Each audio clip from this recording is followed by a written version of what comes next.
Hello guys! This is Ma'am Jen Nature Vlog. Napag-isipan ko nga palang sumama sa kasama ko dito sa kantin na pupunta sa kanilang taltalon. Gusto nga palang malaman kung paano ang pagtatanim nila ng palay.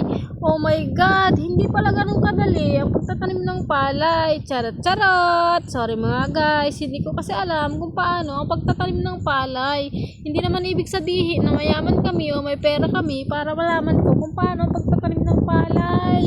Sorry guys, sa amin kasi puro dagat na lang ang nakikita ko at wala kaming taltalon. So ganito pala kahirap ang pagtatanim ng palay. Shout out naman po sa mga nagtatanim ng palay dyan na sana marami pa kayong aning makuha at gumanda ang kita ng inyong mga palayan. Ayan nga po, sobrang hangin dito sa bukid. Nakaka-relax din naman talaga ng isip at nakaka-relax din naman talaga ng puso, lalo na pag sa galing ng trabaho. Pagod na pagod ka, matatanggal lahat ng pagod mo pag nakarating ka dito sa kanilang taltalon. Sobrang hangin at napakaliwalas naman talaga.